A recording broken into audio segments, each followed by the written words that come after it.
آج میں اپنے تمام مسلمان بھائیوں اور بہنوں کے لیے ایک ایسا عمل لے کر حاضر ہوا ہوں جو بہت ہی چھوٹا سا عمل ہے جو ہر بندہ کر سکتا ہے، چاہے وہ مرد ہو یا عورت ہو، ہر کوئی یہ عمل کر سکتا ہے۔ محترم ناظرین، حضور پاک صلی اللہ علیہ وآلہ وسلم کے ایک صحابی جو بہت غریب تھے، ایک دن نبی پاک صلی اللہ علیہ وآلہ وسلم نے اسے پوچھ لیا کہ اے میرے غلام، کیسے دن بیت رہے ہیں؟ صحابی نے عرض کی، آقا، رشتہ داروں میں، برادری میں امیر لوگ بھی ہیں، اونچے اونچے خاندان والے بھی ہیں، مگر میں بہت غریب ہوں اور اس غریبی کی وجہ سے کوئی میری طرف توجہ نہیں دیتا۔ میرے آقا، میں غریب ہوں، غریب کو کون پوچھتا ہے؟ اس غریب آدمی کی محبت بھری گفتگو ہو رہی تھی اور وہ اپنے دکھ درد نبی پاک صلی اللہ علیہ وآلہ وسلم کو سنا رہا تھا کہ اچانک جبرائیل علیہ السلام آ گئے اور فرمایا، اے اللہ کے حبیب، جس جوان سے محبت بھری گفتگو فرما رہے ہیں یہ تو کل ظہر تک زندہ ہے، کل ظہر کے وقت تک اس کی زندگی ہے، پھر یہ فوت ہو جائے گا، کل ظہر کے وقت اس کا انتقال ہو جائے گا۔ حضرت جبرائیل لوح محفوظ سے دیکھ کر آئے، اس کی موت مقدر بن چکی تھی۔ فرمایا، آقا، اس کے پاس بہت تھوڑا وقت ہے۔ جبرائیل علیہ السلام نے اتنی ہی بات بتائی اور واپس چلے گئے۔ جب فرشتوں کے سردار یہ خبر دے کر واپس چلے گئے تو نبی پاک صلی اللہ علیہ وآلہ وسلم کی آنکھوں میں آنسو آ گئے۔ پھر حضور پاک نے اس نوجوان سے پوچھا، اے میرے غلام، تمہاری زندگی کی کوئی سب سے بڑی خواہش ہو تو مجھے بتاؤ تاکہ وہ پوری کر دی جائے۔ اس نوجوان کی آنکھوں سے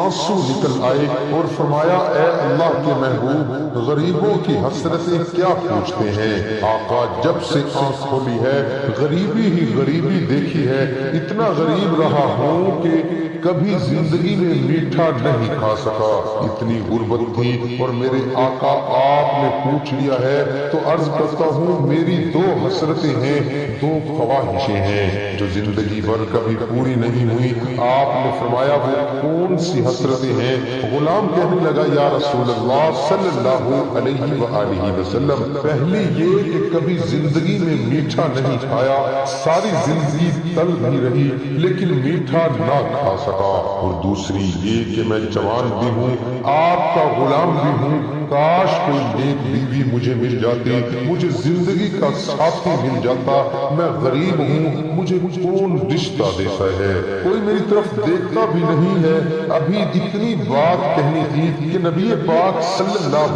علیہ وآلہ وسلم نے حضرت ابو بکر، حضرت عمر اور حضرت علی رضی اللہ تعالی عنہ کو اپنے پاس بلایا اور اس جوان سے پوچھا، تمہاری نظر میں کوئی رشتہ ہے؟ نوجوان کہنے لگا، یا رسول اللہ صلی اللہ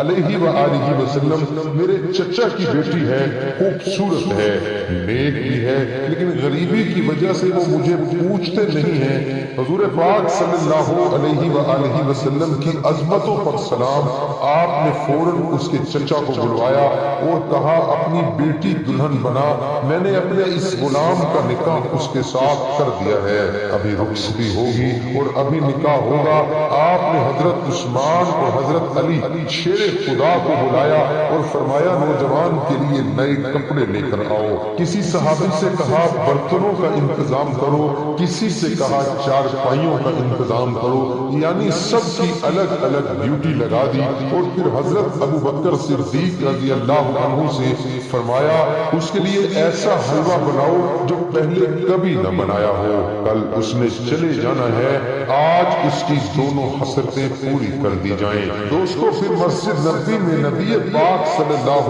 علیہ وآلہ وسلم نے اس کا نکاح پڑھا دیا۔ پھر آپ نے ایک صحابی سے کہا، تمہارا گھر خالی ہے، ان دونوں کو وہاں لے جاؤ اور ان کا سارا سامان اور کھانے پینے کی چیزیں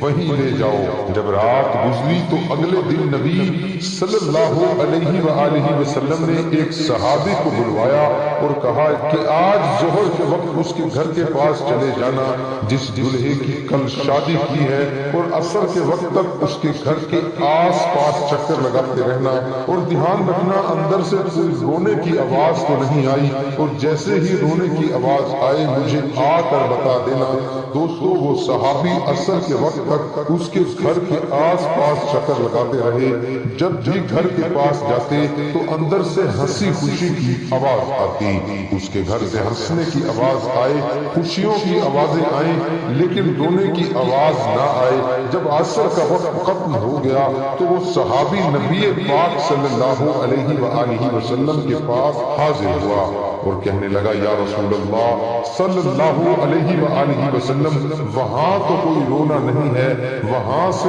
ہنسی خوشی کی آواز آ رہی ہے۔ میرے پیارے دوستو، حضور پاک صلی اللہ علیہ وآلہ وسلم سجدے میں گر پڑے اور فرمایا مولا یہ کیا راز ہے؟ کل جبرائیل نے خبر دی تھی کہ اس نوجوان کی ظہر کے وقت وفات ہو جائے گی، تو اللہ کی طرف سے آواز آئی اے میرے محبوب مجھے اپنی عزت کی قسم جو جبرائیل نے خبر دی تھی وہ سچ فرمایا تھا۔ تقدیر یہی تھی کہ آج اس جوان نے مر جانا ہے، ظہر کے وقت فوت ہو جانا ہے، لیکن میرے حبیب جب آپ نے اس نوجوان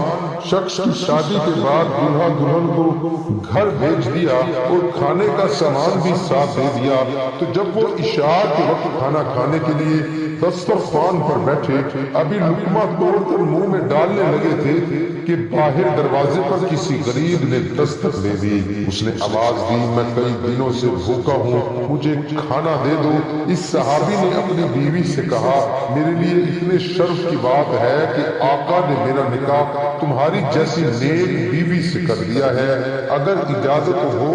تو یہ سارا کھانا اٹھا کر غریب کو دے دے۔ تو اللہ فرماتا ہے اے میرے محبوب اس جوان نے وہ میٹھا جو ساری زندگی نہیں کھایا تھا اٹھا کر میرے نام پہ دے دیا۔ تو جب وہ روٹی اور حلوہ فقیر کی جھولی میں پہنچا تو اس فقیر نے دونوں ہاتھ اٹھا دیے اور کہا اے مولا ان کی جوڑی سلامت رکھنا، ان کو خوشیاں دینا، ان کو اولاد دینا۔ پھر اللہ فرماتا ہے اے میرے حبیب مجھے اپنی عزت کی قسم تقدیر میں یہی تھا کہ اس نے کل ظہر کے وقت مر جانا ہے، لیکن جب اس نے غریب کی مدد کی اس کو کھانا کھلایا تو میں نے اس کی تقدیر بدل کر زندگی بڑھا دی۔ محترم ناظرین آج اگر ہم دیکھیں تو ہمارے ارد گرد ہمارے ہمسایوں میں رشتہ داروں میں بہت سے لوگ ایسے ہیں جو غریب ہیں، غربت کی وجہ سے پریشان ہیں، بیماریوں کی وجہ سے پریشان ہیں۔ اپنے پڑوسیوں میں دیکھو کوئی بھوکا تو نہیں سو گیا،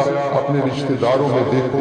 ان کے حالات کم تو نہیں ہیں، کوئی بیمار تو نہیں ہے کہ جس کے پاس دوائی کے لیے بھی پیسے نہ ہو، ان کی مدد کرو۔ اللہ تعالیٰ کو یہ ادا اتنی پسند آ گئی تو آپ کی قسمت بھی سمجھ جائے گی۔ ہم لوگ بہت سے وظیفے پڑھتے ہیں، تسبیحات پڑھتے ہیں، لمبے لمبے سجدے رکوع کرتے ہیں، لیکن دوستو اگر ہمارے ساتھ والا ہمسایہ بھوکا ہی سو گیا تو ہمارے وظیفے کسی کام کے نہیں آئیں گے، تسبیحات کسی کام نہیں آئیں گے۔ آج ہی دیکھیں آپ کی جیب میں 100 روپیہ ہو، 50 روپے ہو، 200 روپیہ ہو، جتنا بھی ہو کسی غریب کے ہاتھ میں رکھ دیں، کسی کو کھانا کھلا دیں، کسی کی مدد کر دیں، کسی کی ضرورت پوری کر دیں۔ انشاءاللہ اگر آپ کے دل میں کوئی بھی حاجت ہوگی، کوئی بھی مقصد ہوگا جو آج تک پورا نہیں ہوا ہوگا، تو میرا پروردگار میرا اللہ آپ کا وہ ہر مقصد پورا فرما دے گا۔ جیسا کہ ابھی آپ کو ایک چھوٹا سا واقعہ سنایا ہے کہ اللہ تعالیٰ نے اس کی زندگی بڑھا دی، یعنی اس کی تقدیر کو ختم کر کے اس کی زندگی کو بڑھا دیا۔ اور میرے پیارے بھائیوں دعا ایک ایسی طاقت ہے، ایک ایسی چیز ہے، ایک ایسی چابی ہے کہ جو آپ کی تقدیر کو بدل سکتی ہے۔ غریبوں کی دعائیں لیں، فقیروں کی دعائیں لیں، ان کی مدد کریں۔ جب کوئی آپ کے لیے دعا کرے گا تو آپ کا نصیب ہی بدل جائے گا۔